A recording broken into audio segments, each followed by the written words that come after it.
નમસ્કાર, આપ જોઈ રહ્યા છો જેકેએસની ગુજરાતી વાત કરીએ તો ધોરાજીમાં બાબા સાહેબ આંબેડકરની જન્મજયંતિ નિમિત્તે કેન્દ્રીય મંત્રી મનસુખ માંડવિયાએ હારતોરા કરી બાબા સાહેબને યાદ કર્યા હતા અને સમગ્ર વાત કરીએ તો ધોરાજીમાં બાબા સાહેબ આંબેડકરની જન્મજયંતિ નિમિત્તે કેન્દ્રીય મંત્રી મનસુખ માંડવિયાએ હારતોરા કરી બાબા સાહેબને યાદ કર્યા હતા। ધોરાજીમાં બાબા સાહેબ આંબેડકરની જન્મજયંતિ નિમિત્તે ધોરાજીના ગેલેક્સી આંબેડકર ચોક ખાતે ભારત રત્ન ડોક્ટર બાબા સાહેબ આંબેડકરની પ્રતિમાને ભારત સરકારના આરોગ્ય મંત્રી અને પોરબંદર લોકસભાના ઉમેદવાર મનસુખ માંડવિયા ખાસ ઉપસ્થિત રહ્યા હતા અને બાબા સાહેબની પ્રતિમાને હારતોરા કર્યા હતા। આ પ્રસંગે ધોરાજીના ધારાસભ્ય મહેન્દ્રભાઈ પાડલિયા, રાજકોટ જિલ્લાના પ્રભારી ધવલભાઈ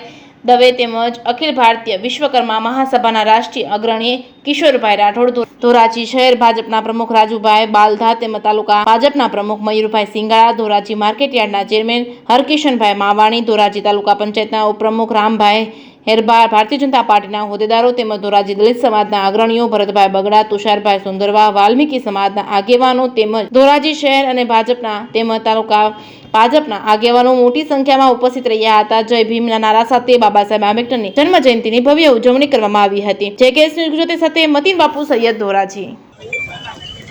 બાબા સાહેબ આંબેડકર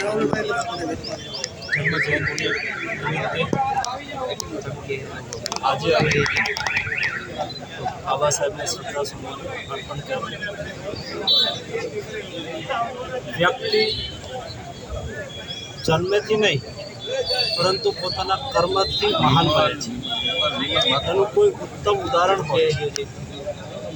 તો એ બાબા સાહેબ છે। એ એમના પ્રારંભિક જીવનમાં અડગ રહીને એમણે જે સંઘર્ષ કર્યો છે, એમણે પોતાના જીવનની અંદર સંઘર્ષથી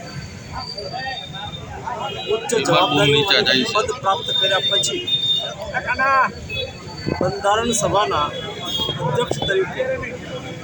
દેશને જે આદર્શ બંધારણ આપ્યું, જેમાં આપણી વર્ષો જૂની યા તો વર્ષો સુધી આપણી ગુલામીના કાર્યકાળમાં આઝાદ દેશ ભવિષ્યની અંદર કાયમ આઝાદ રહે એ પ્રકારનું ઉત્તમ અને આદર્શ બંધારણ આપનાર,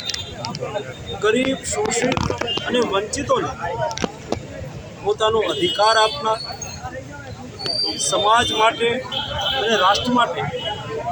પોતાનું જીવન સમર્પિત કરનાર બાબા સાહેબને કોટી કોટી વંદન।